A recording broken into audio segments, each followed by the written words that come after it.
Microsoft Excel 2010 में अगर हमारे पास कोई टाइम शीट हो और उसके अंदर हमने टाइम्स लिखे हुए हो कि कोई एम्प्लॉई 8 to 10 आया और उसके बाद 8 to लेट्स से 11 PM आया,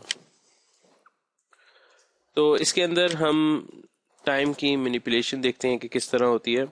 अगर हम total number of hours calculate करना चाहते हैं तो उसके लिए हमें सबसे पहले इक्वल टू ये देखना पड़ेगा। जब हमने ये किया तो आप देखेंगे कि ये फौरन टाइम से किसी और चीज में तब्दील हो गया। क्यों? क्योंकि ये नंबर है। और ये ऐसे क्यों है?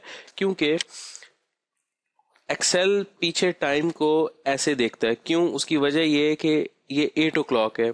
दिन में कितने घंटे होते हैं? 24। तो 8 डिवाइडेड बाय 24, तो इस वजह से ये 0.33 लिखा आ रहा है।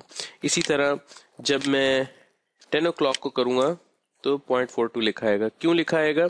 क्योंकि 10 डिवाइडेड बाय 24 ये आएगा लिखा हुआ।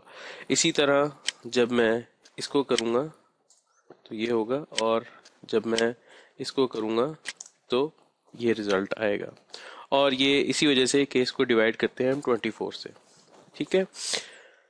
अब अगर हम नंबर ऑफ आवर्स कैलकुलेट करना चाहते हैं तो उसके लिए हम इन दोनों को सब्ट्रैक्ट कर देते हैं, बड़े वाले को छोटे वाले में से। तो मैं लिखता हूं equal to this minus this, तो ये 0.08 आ जाता है। अब अगर मैं इसको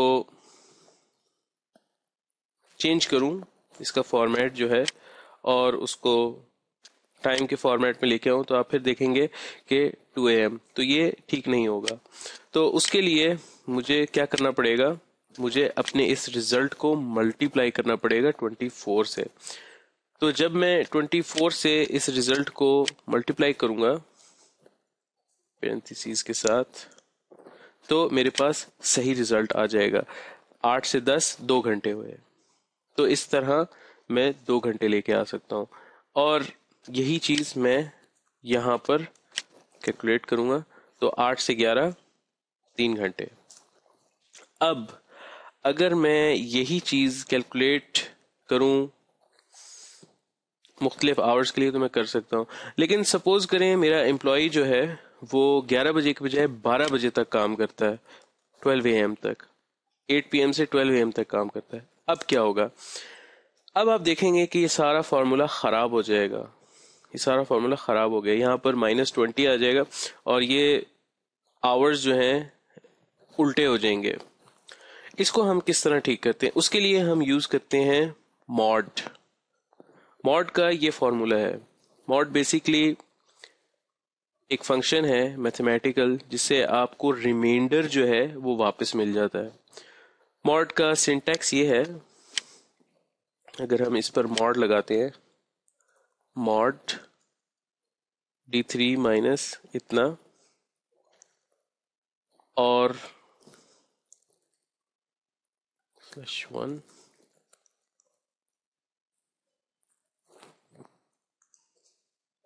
तो अब ये हमें करेक्ट रिजल्ट दे रहा है। बेसिकली हम वही कर रहे हैं, इसको इसमें से सब्ट्रैक्ट कर रहे हैं, और सब्ट्रैक्ट करने के बाद हम डिवाइड कर रहे हैं 1 से, और जो रिमाइंडर हमारे पास आ रहा है उसका हमें इंट फॉर्म में उसका दिया जा रहा है, यानी क्लोजेस्ट इंटीजर पे उसको राउंड करके हमें दिखाया जा रहा है।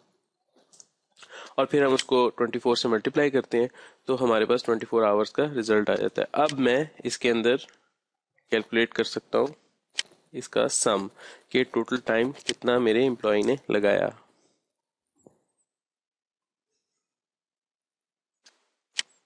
तो 6 घंटे लगाए।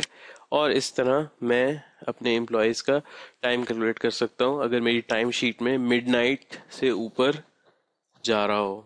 तो ये है एक इम्पॉर्टेंट टिप जो टाइम शीट्स में हमें याद रखना है।